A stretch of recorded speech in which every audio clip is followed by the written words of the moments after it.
साई राम बच्चों, कैसे हैं आप? आशा है आप अच्छी तरह से होंगे, मज़े में होंगे। आज की कक्षा शुरुआत करें? जैसा कि आप जानते हैं कि हम कक्षा की शुरुआत ओमकार से करते हैं। आइए, मेरे साथ ओमकार कीजिए। ओम।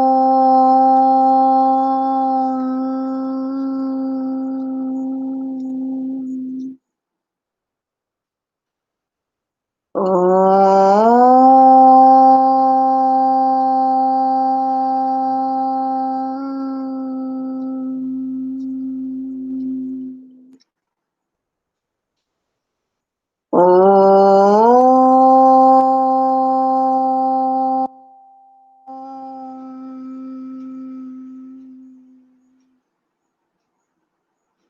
साई राम। बच्चों, जैसा कि पिछले कई कक्षाओं के बनाए गए वीडियोस में हमने देखा कि हमने कई सारे पाठ भी पढ़े हैं, उसके अभ्यास भी किए हैं और किताबों में दिए गए अभ्यास तो किए ही हैं। इसके अलावा हमने शब्द, कठिन शब्द, शब्दार्थ, वाक्य रचना आदि कई चीजें हमने पढ़ी। कुछ कहानियां भी पढ़ी हमने, है ना? अब हम थोड़ा-सा व्याकरण पढ़ते हैं, ठीक है? अभी पाठों को हम थोड़ा-सा आराम देते हैं, थोड़ा-सा विराम देते हैं। हम थोड़ा-सा हिंदी व्याकरण की ओर बढ़ते हैं, हिंदी व्याकरण पढ़ते हैं। इसके संबंध में मैंने कल आपको लिंग पढ़ाया था, याद है ना आपको? लिंग के बारे में बताया, लिंग के 2 प्रकार, उसके कई सारे उदाहरण, उसके कई सारे शब्द भी आपको बताए मैंने, ठीक है?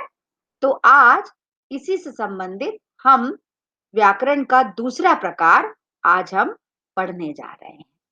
वो मैं आपको आपकी स्क्रीन पर दिखा रही हूँ, जिसके लिए मुझे आपके साथ अपनी स्क्रीन शेयर करनी पड़ेगी। ठीक है बच्चों? ये देखिए मैं आपके साथ अपनी स्क्रीन शेयर कर रही हूँ।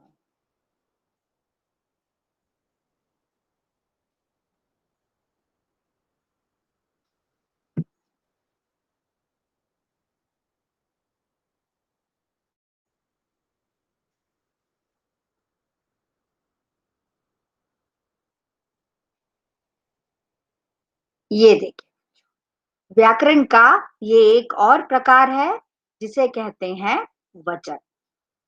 वचन जिसे आप अंग्रेजी में नंबर के नाम से जानते हैं, नंबर, ठीक है? हिंदी में इसे हम वचन कहते हैं। वचन का अर्थ है शब्द के जिस रूप से एक या एक से अधिक होने का पता चलता है, उसे हिंदी व्याकरण में वचन कहते हैं। वचन का अर्थ है संख्या वचन, जो संख्या बताता है, वो संख्या एक हो या अनेक हो। अर्थात बच्चों, वो शब्द जो किसी वस्तु, कोई स्थान, कोई व्यक्ति, इनकी संख्या बताता है।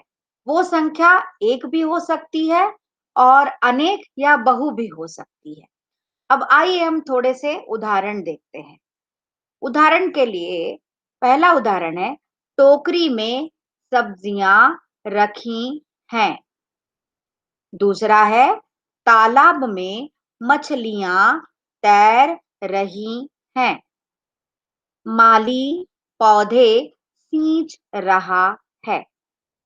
अब बच्चों, इन उदाहरणों को ध्यान से देखिए। अगर इन उदाहरणों को हम देखें तो टोकरी, तालाब और माली ये एक एक ही हैं। टोकरी एक है, तालाब भी एक है और माली एक है। जबकि टोकरी में रखी सब्जियां, तालाब में तैरती मछलियां और सींचते हुए पौधे, पौधे, मछलियां और सब्जियां ये अनेक हैं। टोकरी, तालाब, माली एक, सब्जियां, मछलियां, पौधे अनेक। आया कुछ समझ में? तो इसका अर्थ ये है कि शब्द के जिस रूप से वस्तु या व्यक्ति या स्थान इनके एक या अनेक होने का पता चले तो उसे हम वचन कहते हैं। ठीक है बच्चों, इतना समझ में आया? आगे बढ़ते हैं। अब आगे हम देखते हैं वचन के प्रकार। तो वचन दो प्रकार के होते हैं। पहला होता है एक वचन और दूसरा होता है बहुवचन या अनेक वचन। है ना बच्चों? अभी जैसे हमने देखा टोकरी, तालाब और माली एक वचन है और सब्जियां, मछलियां और पौधे ये बहुवचन या अनेक वचन है। ठीक है बच्चों? अब हम देखते हैं कि एक वचन क्या है। एक वचन शब्द के जिस रूप से एक व्यक्ति या एक वस्तु या एक स्थान के होने का पता चलता है उसे हम वचन एक वचन कहते हैं। बच्चों सिंपल है, बिल्कुल सरल है कि जो शब्द एक चीज को, एक वस्तु को, एक व्यक्ति को, एक स्थान को दिखाता है उसे एक वचन कहते हैं। जैसे औरत, लड़का, बच्चा, कपड़ा, पुस्तक, टोपी, माला, शहर, मोहल्ला, मंदिर आदि। एक एक है। एक औरत है। अगर हमने बोला लड़का तो उससे क्या समझ में आता है? एक लड़का। बच्चा, एक बच्चा। कपड़ा, एक कपड़ा। पुस्तक, एक पुस्तक। टोपी, माला, शहर, मोहल्ला, मंदिर इत्यादि। अर्थात कि जहां एक वस्तु हो, एक का बोध हो, एक के होने का बोध हो, वो कहलाता है एक वचन। आया समझ में बच्चों? अब है दूसरा प्रकार बहुवचन या अनेक वचन। बहु मतलब बहुत सारे, अनेक मतलब एक से ज्यादा। ठीक है? तो इस प्रकार को हम दोनों तरह तरह से बोल सकते हैं, बहुवचन या अनेक वचन। शब्द के जिस रूप से एक से अधिक अर्थात अनेक व्यक्तियों, अनेक वस्तुओं या अनेक स्थानों के होने का पता चलता है उसे बहुवचन या अनेक वचन कह सकते हैं। बच्चों यहाँ न की जगह क के ऊपर मात्रा हो गई है, आप ध्यान से देखिएगा, अनेक होना चाहिए। थोड़ी सी टाइपिंग मिस्टेक हो गई है। ठीक है बच्चों? तो शब्द के जिस रूप से एक से अधिक अर्थात अनेक व्यक्तियों, अनेक वस्तुओं या अनेक स्थानों के होने का पता चलता है उसे बहुवचन या अनेक वचन कहते हैं। जैसे औरतें, लड़के, बच्चे, कपड़े, पुस्तकें, टोपियां, मालाएं, शहरों, मोहल्लों, मंदिरों इत्यादि। समझ में आया बच्चों? एक में क्या था? औरत, अनेक में औरतें, लड़का, लड़के, बच्चा, बच्चे, कपड़ा, कपड़े। है ना? अनेक होने का, एक से अधिक, कई होने का हमें पता चलता है, बोध होता है, तो उसे अनेक वचन कहते। जहां एक होने का पता चलता है शब्द से वहां एक वचन, जहां अनेक होने का पता चलता है, बहुत सारे होने का पता चलता है, वहां बहुवचन या अनेक वचन। ठीक है बच्चों? समझ में आया आपको?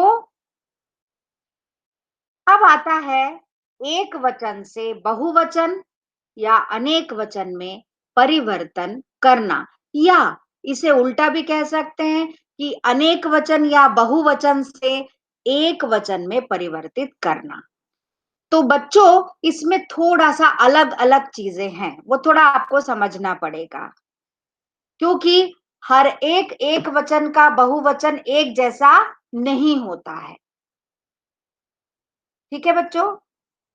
कहीं तो ए लगता है, कहीं ओ लगता है, कहीं ए लगता है, कहीं चंद्र बिंदु लगता है। तो इस तरह से बहुवचन बनते हैं। तो थोड़ा-सा हम इसको डिटेल में देखते हैं। अब पहला है, एक वचन में जब आ आता है तो अनेक वचन में ए लगाते हैं, तब बहुवचन बन जाता है। जैसे इसको ऐसे समझेंगे कि एक वचन है जूता, तो इसका बहुवचन क्या होगा? जूते, है ना? ए की मात्रा लग गई ता में, आ की जगह ए की मात्रा लग गई तो बहुवचन हो गया। जूता, जूता ता में आ की मात्रा है तो एक वचन है, और अगर ता में ए की मात्रा लग गई तो बहुवचन हो गया। जूता, जूते। उसी तरह तारा, आ की मात्रा लगी है, एक वचन है। अगर बहुवचन बनाना है तो रा में ए की मात्रा लगानी पड़ेगी, तारे, तारा, तारे। उसी तरह लड़का, लड़के, घोड़ा, घोड़े, बेटा, बेटे, मुर्गा, मुर्गे, कपड़ा, कपड़े। बच्चों समझ में आया? जहां एक वचन में आ की मात्रा लगती है तो बहुवचन में उसमें ए की मात्रा लगाने से बहुवचन हो जाता है। बहुवचन में परिवर्तित करने के लिए उसमें आ की जगह ए की मात्रा लगानी होगी। आपको समझ में आया? आशा है मुझे कि आपको समझ में आ गया होगा। अब इसका दूसरा प्रकार देखते हैं। अगर एक वचन में अ हो तो ए लगाते हैं, एक मात्रा और उसके साथ एक बिंदु अनुस्वार लगाने से वह अनेक वचन में परिवर्तित हो जाता है। अब इसको देखते हैं किस तरह। एक वचन में लिखा है कलम, कलम मतलब पेन, है ना? कलम, बात, रात, आंख, पुस्तक, औरत। इसमें आप देख रहे होंगे अंतिम शब्द में अ है, मात्रा कोई नहीं है। ठीक है ना?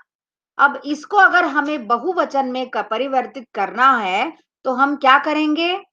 तो कलम का में एक ही मात्रा लगाकर अनुस्वार लगा देंगे तो हो जाएगा कलमें, कलम, कलमें। बात, बातें, रात, रातें, आंख, आंखें, पुस्तक, पुस्तकें, औरत, औरतें। बच्चों समझ में आया? पिछले इसमें हमने आ की मात्रा थी तो हमने ए लगाया था।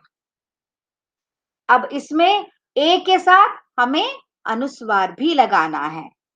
ठीक है? कलम, कलमें, बात, बातें, बातें नहीं होगा, बातें होगा, है ना? रात, रातें, आंख, आंखें, पुस्तक, पुस्तकें, औरत, औरतें। आशा है आपको ये समझ में आया होगा। अगला प्रकार देखते हैं। ये देखिए, अगर एक वचन में या हो तो बहुवचन में उस या के ऊपर अगर हम चंद्र बिंदु लगा देंगे तो बहुवचन में परिवर्तित हो जाएगा। जैसे एक वचन में दिया है चिड़िया, चिड़िया मतलब एक चिड़िया, डिबिया एक, गुड़िया, चूहिया, ये सारा एक वचन है, इसमें या प्लेन है। अगर इस या के ऊपर हम चंद्र बिंदु लगाते हैं तो वो बहुत सारी चिड़िया, बहुत सारी डिबिया, गुड़िया और चूहिया हो जाएगा। चिड़िया, चिड़िया, डिबिया, डिबिया, गुड़िया, गुड़िया, चूहिया, चूहिया। बस इतना सा करना है, एक चंद्र बिंदु का फर्क है केवल। एक चंद्र बिंदु लगाने से एक वचन बहुवचन में परिवर्तित हो जाता है। बच्चों समझ में आया? आगे फिर से आ गया है ये कि अगर एक वचन में आ लगा है, अंत में आ लगा है तो बहुवचन में ए के ऊपर चंद्र बिंदु, ए भी लगेगा और उसके ऊपर चंद्र बिंदु भी लगेगा। ठीक है? तो जैसे है अध्यापिका, माता, कथा और कन्या। अध्यापिका जानते हैं ना आप कौन होती है? मैडम। माता, आपकी प्यारी मम्मी। कथा, कथा मतलब स्टोरी, कहानी, कन्या मतलब लड़की, ठीक है। अध्यापिका, माता, कथा, कन्या। अब इसमें अपन क्या करेंगे, ए भी लगाएंगे और उसके ऊपर चंद्र बिंदु। तो अध्यापिका का अध्यापिकाएं, पूरा ए जोड़ना है। अध्यापिका पूरा लिखकर उसके आगे ए जोड़ना है। अध्यापिकाएं, माता, माताएं, कथा, कथाएं, कन्या, कन्याएं। बच्चों समझ में आया?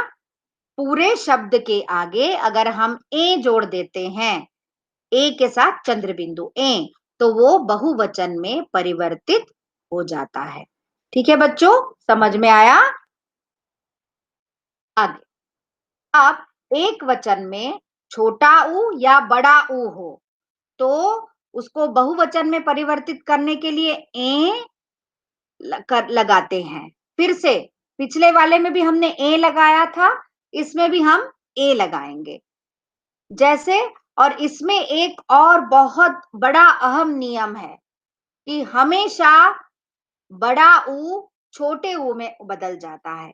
अगर एक वचन में बड़ा ऊ है तो बहुवचन में जाकर वह छोटा ऊ बन जाएगा। अगर एक वचन में छोटा ऊ है तो वह छोटा ही रहेगा।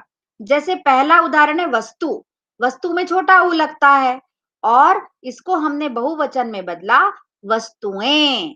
वस्तु पूरा लिखकर आगे ए लगाया तो वस्तुएं। वस्तु एक वस्तु, वस्तुएं बहुत सारी वस्तुएं। जैसे गऊ, गऊ मतलब गाय, है ना। गऊ मतलब गाय, गऊ को लिखेंगे हम गौएं। गौएं मतलब बहुत सारी गाय। अब देखिए बच्चों, वधू, यहां पर ये बड़े ऊ और छोटे ऊ का नियम आ जाएगा। वधू में धा में बड़ा ऊ लगा है। वधू मतलब दुल्हन, है ना। वधू मतलब क्या होता है, दुल्हन। वधू, धू में बड़ा ऊ लगा है।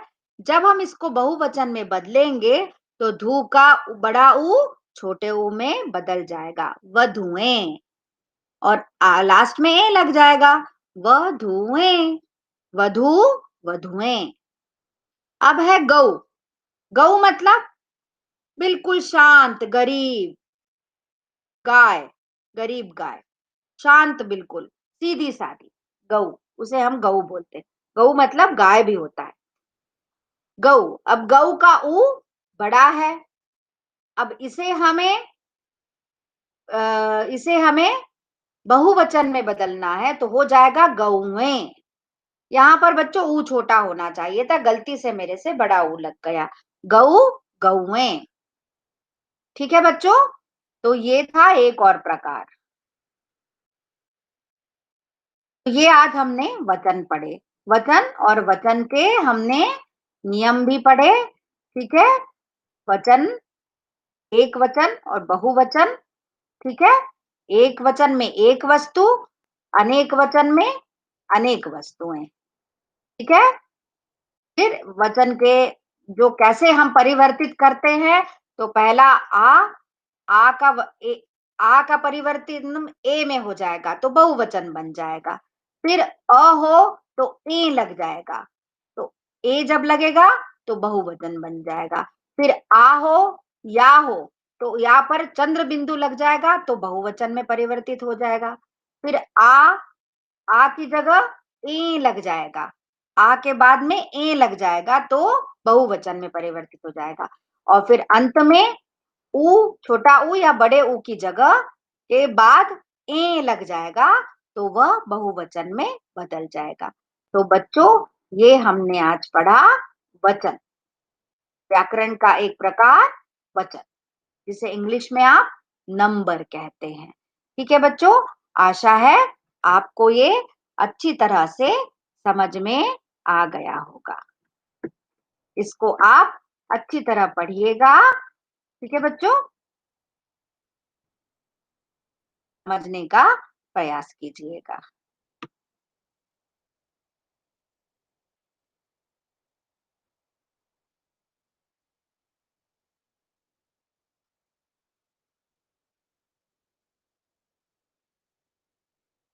तो बच्चों, ये था व्याकरण का एक और प्रकार। कल हमने लिंग पढ़े थे, आज हमने वचन पढ़ा। ठीक है बच्चों, इससे आशा है आपको बहुत अच्छी तरह समझ में आ गया होगा। इसे आप बार-बार देखिएगा, बार-बार सुनिएगा, तो आपको और अच्छी तरह क्लियर हो जाएगा, स्पष्ट हो जाएगा। तो आज की कक्षा को हम यहीं विराम देते हैं। कक्षा का समापन हम शांति पाठ से करते हैं। ओम शांति शांति शांति ही। साई राम बच्चों, बाय बाय।